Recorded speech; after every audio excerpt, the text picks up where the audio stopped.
adik-adik semuanya, kembali lagi nih dengan saya, Kak Delia. Apa kabarnya nih hari ini? Semoga adik-adik semuanya selalu dalam keadaan sehat dan baik ya. Oke, pada video pembelajaran sebelumnya, kita membahas mengenai keberagaman budaya yang ada di Indonesia.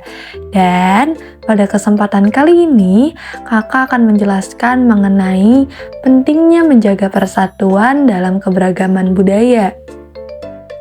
Nah, adik-adik, apakah kalian tahu mengapa penting sekali ikut serta dalam menjaga persatuan keberagaman budaya? Yuk kita pelajari bersama-sama. Perlu diketahui bahwa Indonesia ini memiliki keberagaman budaya yang sangat kaya sekali. Walaupun memiliki keberagaman, tetapi masyarakat di Indonesia ini tetap satu suara loh. Dan Indonesia juga memiliki semboyan Bhinneka Tunggal Ika, yang diartikan sebagai berbeda-beda tetapi tetap satu jua. Bhinneka Tunggal Ika ini merupakan alat pemersatu bangsa Indonesia. Semboyan Bhinneka Tunggal Ika memiliki arti bahwa Indonesia ini terdiri dari bermacam-macam suku bangsa, agama, ras, adat istiadat, budaya, dan keberagaman lainnya. Dan tetap dalam satu wadah, yaitu bangsa Indonesia. Selain itu juga, semboyan ini berfungsi untuk menjaga kerukunan, kedamaian, persatuan, dan kesatuan bangsa Indonesia. Oleh karena itu, ayo kita mengenal lebih dalam nih mengenai apa saja sih keberagaman budaya di Indonesia. Yuk simak video selanjutnya. Yang pertama yaitu dari Provinsi DKI Jakarta. DKI Jakarta ini merupakan ibu kota negara dan juga kota terbesar nih di Indonesia. Dan juga Jakarta merupakan satu-satunya kota di Indonesia yang berstatus tingkat provinsi. Salah satu suku bangsa DKI Jakarta yang banyak dikenal oleh masyarakat Indonesia adalah suku Betawi. Nah, mungkin adik-adik sudah sering kali mendengar nih, suku Betawi. Jadi, suku Betawi ini merupakan suku bangsa Indonesia yang dimana penduduknya menetap dan tinggal di Jakarta, Bogor, dan sebagainya. Rumah adat DKI Jakarta ini dikenal sebagai rumah kebaya dan juga merupakan rumah adat Betawi asli yang terinspirasi dari kebaya. Kemudian, pakaian adat Betawi merupakan pakaian adat yang perpaduan dari budaya Arab, Tionghoa, Barat, dan sebagainya. Tarian tradisional DKI Jakarta yang sering kali dikenal oleh masyarakat yaitu tari topeng Betawi. Tari topeng Betawi ini merupakan gabungan dari seni drama dan seni tari. Kemudian, ada alat musik tradisional DKI Jakarta yang dikenal oleh masyarakat dengan nama tanjidor. Dan juga DKI Jakarta ini memiliki senjata tradisional, yaitu pisau raut dan juga golok gobang. Keberagaman selanjutnya yaitu keberagaman dari Provinsi Bali. Bali merupakan sebuah provinsi di Indonesia dengan ibu kota provinsi yaitu Denpasar. Bali merupakan pulau dari Kepulauan Nusa Tenggara. Selain itu, Bali juga dikenal dengan julukan sebagai Pulau Dewata atau Pulau Seribu Pura loh. Kemudian, Bali Aga merupakan salah satu suku bangsa Bali yang menganggap mereka ini sebagai penduduk Bali yang asli. Bali Aga seringkali juga disebut sebagai Bali Pegunungan. Bali juga memiliki bangunan atau rumah adat yang biasa disebut sebagai angkul-angkul. Angkul-angkul ini merupakan bangunan yang menyerupai gapura dan juga berfungsi sebagai pintu masuk. Kemudian, pakaian adat Bali yaitu baju safari. Baju safari ini merupakan baju adat Bali yang dikenakan atau digunakan oleh kaum laki-laki. Baju safari ini merupakan baju adat yang sama seperti kemeja pada umumnya dengan dilengkapi kerah dan kancing. Kemudian ada kebaya Bali yang merupakan pakaian adat yang dikenakan oleh kaum perempuan Bali ketika melaksanakan upacara adat ataupun keagamaan. Kebaya Bali ini memiliki lengan dan bahu dengan desain yang terbuka dan juga mengenakan sabuk pada bagian tengah bawah dada. Kemudian, salah satu tarian adat Bali yang banyak dikenal oleh masyarakat yaitu Tari Barong. Tari Barong ini merupakan tarian yang menceritakan tentang perseteruan antara kebijakan yang disimbolkan dengan barong. Selanjutnya, ada salah satu alat musik tradisional Bali, yaitu rindik Bali dan pereret Bali. Kemudian, ada senjata tradisional Bali, yaitu bernama keris tayuhan. Keberagaman selanjutnya yaitu berasal dari Provinsi Sumatera Barat. Sumatera Barat ini memiliki ibu kota yaitu Padang. Padang merupakan kota terbesar di pantai barat dari Pulau Sumatera. Suku asli dari Sumatera Barat biasa dikenal dengan suku Minang, yang merupakan kelompok etnis yang berasal dari kota Padang, Sumatera Barat, Indonesia. Rumah tradisional dari Sumatera Barat ini dikenal sebagai rumah gadang. Rumah gadang merupakan rumah asli suku Minang. Kemudian ada pakaian adat Sumatera Barat, yaitu baju adat Bundo Kanduang yang memiliki simbol mengenai pentingnya peran seorang ibu dalam keluarga. Kemudian ada tarian tradisional yaitu tarian piring. Tarian piring ini dimainkan dalam jumlah ganjil yaitu 3-7 orang.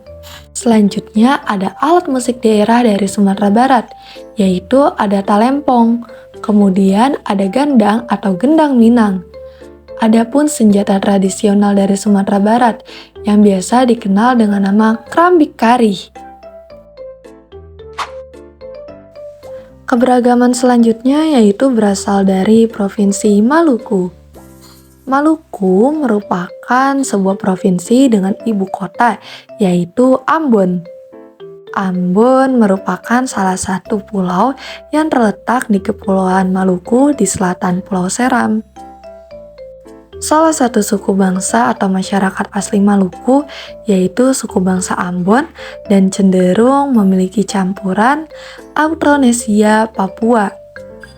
Mayoritas masyarakat daerah ini menganut kepercayaan agama Kristen Protestan dan Islam loh. Maluku juga memiliki bangunan atau rumah adat yang menjadi hunian suku bangsa Ambon yang biasa disebut dengan rumah Baileo. Rumah adat ini berbentuk panggung dan dikelilingi oleh serambi. Kemudian pakaian adat Maluku biasa kita kenal dengan baju cele. Baju cele ini memiliki motif garis-garis geometris atau kotak-kotak kecil. Baju cele ini juga biasanya dikombinasikan nih oleh sarung dengan warna yang tidak jauh berbeda dan harus seimbang serta serasi. Tarian adat. Tarian adat Provinsi Maluku yaitu tarian cakalele. Tarian cakalele ini dikenal dengan tarian perang dan biasanya juga ditampilkan atau dibawakan secara ramai-ramai. Kemudian ada alat musik tradisional Provinsi Maluku yaitu dikenal dengan nama tahuri. Kemudian senjata tradisionalnya dikenal dengan nama parang sulawaku. Wah, ternyata di setiap daerah di Indonesia ini memiliki banyak sekali keberagaman suku dan budaya Indonesia. Oke, selanjutnya ini merupakan suatu cara atau sikap saling menghargai pada keberagaman budaya yang ada di Indonesia. Di antaranya yaitu pertama, ikut serta dalam melestarikan, memelihara, dan mengembangkan tradisi serta budaya yang ada di dalam masyarakat Indonesia.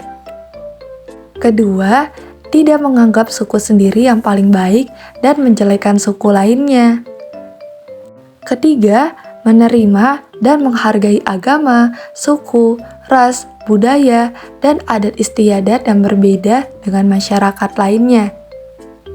Keempat, tidak merendahkan dan menganggap rendah kebiasaan, adat istiadat, dan hasil kesenian suku bangsa lainnya. Yang kelima, yaitu melakukan dialog antar agama, suku, ras, dan golongan. Dialog ini bertujuan untuk mengurangi rasa kecurigaan satu sama lain dan menghindari dari permusuhan loh. Keenam, yaitu sikap saling menghormati antar suku, ras, budaya, agama, dan golongan antar sesama masyarakat. Yang terakhir, apabila kita menjadi pemimpin masyarakat, maka kita harus bisa melindungi semua golongan yang ada di dalam masyarakat tersebut. Nah, itu merupakan cara untuk saling menghargai keberagaman budaya dan suku yang ada di Indonesia. Akan berbanding terbalik apabila kita tidak menghargai segala keberagaman suku dan budaya bangsa Indonesia, maka akan mengalami beberapa dampak negatif nih. Di antaranya yaitu yang pertama, apabila kita tidak menghargai keberagaman yang ada di lingkungan masyarakat, maka dapat menimbulkan konflik sosial dan memicukan perpecahan loh. Lalu yang kedua, akan tertanam sikap etnosentrisme, yang dimana sikap ini memandang budaya milik diri sendiri lebih baik dan memandang rendah budaya dari masyarakat lainnya. Yang ketiga, konflik dan perpecahan yang terjadi akibat tidak adanya sikap saling menghargai di masyarakat akan mengancam lunturnya semangat nasionalisme. Yang terakhir, apabila dalam kehidupan bermasyarakat terjadi konflik sosial, maka upaya pembangunan bangsa akan menjadi terhambat dan pemerataan fasilitas sosial tidak dapat berjalan dengan baik. Nah, adik-adik, sebagai masyarakat dan warga negara Indonesia yang baik, maka kita perlu menghindari sikap-sikap negatif yang berpotensi tidak menghargai keberagaman suku dan budaya di Indonesia, serta supaya terhindar nih dari berbagai konflik sosial dalam lingkungan masyarakat. Kita juga perlu menciptakan lingkungan bermasyarakat yang rukun sehingga menciptakan persatuan dan kesatuan. Dan kita juga di sini telah mengamalkan sila ketiga dalam Pancasila, yaitu Persatuan Indonesia. Nah, itulah tadi materi mengenai pentingnya menjaga persatuan dalam keberagaman budaya dan juga macam-macam keberagaman budaya dan suku bangsa di berbagai provinsi di Indonesia. Semoga apa yang telah kakak sampaikan ini dapat bermanfaat bagi kita semua. Sampai jumpa di kesempatan selanjutnya. Wassalamualaikum warahmatullahi wabarakatuh.